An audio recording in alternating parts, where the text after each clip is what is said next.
जगन्नाथपुरी में भाव की सेवा है। और जब ये सेवा प्रकल्पों को श्रीमद रामानुजाचार्य जी महाराज ने सुना तो उनके मन में भाव आया कि महाप्रभु जी, आप साक्षात परब्रह्म हैं, साक्षात परमात्मा हैं, आपकी सेवा नियम से होनी चाहिए, वैदिक भाव से होनी चाहिए। और श्री रामानुजाचार्य जी ने जाकर के मंदिर में सारे पुजारियों को कहा कि भाई आप सब लोग बाहर रहो, हम करेंगे सेवा ठाकुर जी की। और अपने हजारों शिष्यों के साथ जगन्नाथ महाप्रभु के रसोई घर की सेवा, वस्त्र घर की सेवा, गर्भगृह की सेवा, सब घर की सेवाओं को रामानुजाचार्य जी ने अपने अंडर में ले लिया।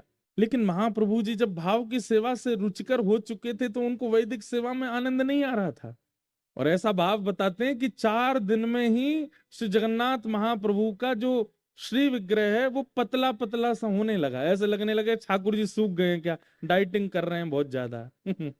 हमको जब महाप्रभु जी के जब सब अंग से भी मिलते हैं ना, वो लोग बताते हैं, बोले महाराज जी नवकलेवर के बाद जो प्रथम दर्शन होता है ना जगन्नाथ जी का, आप उसमें जगन्नाथ जी को देखेंगे तो आपको ऐसा लगेगा कि ये कितने पतले से ठाकुर जी हो गए। लेकिन बोले जैसे जैसे सेवा होती रहती है श्री महाप्रभु जगन्नाथ जी ऐसा लगने लगता अब थोड़े मोटे हो गए, अब थोड़े ने इनका वजन बढ़ गया है।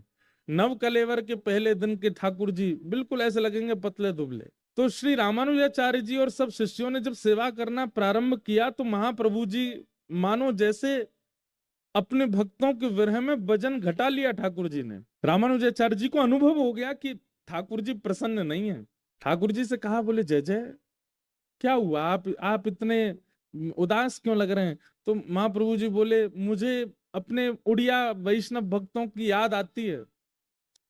वो लोग मेरा जैसे भोग लगाते हैं, वो लोग मेरी जैसे आरती करते हैं, वो लोग मेरा जैसे वस्त्र पहनाते हैं, उसमें मुझे बहुत सुख मिलता है। पेश करते हैं सिर्फ मुझे उसके आगे वैदिक सेवा में रुचि नहीं आ रही है, मुझे वो भाव की सेवा ज्यादा अच्छी लगती है। आप अपने शिष्यों को लेके चले जाओ, वो उड़िया भक्तों को ही भीतर भेजो, मैं उनसे ही सेवा कराऊंगा अपनी। पर रामानुजाचार्य जी आचार्य हैं और आचार्य के पास ये योग्यता होती कि वो ठाकुर जी को भी डांट देते हैं। रामानुजाचार्य जी बोले चुपचाप सेवा कराते रहिए, कोई भीतर नहीं आएंगे उड़िया भक्त, वैदिक पद्धति से आपकी सेवा होगी। 4 बजे मंगला का मतलब 4 बजे मंगला हो जाएगी।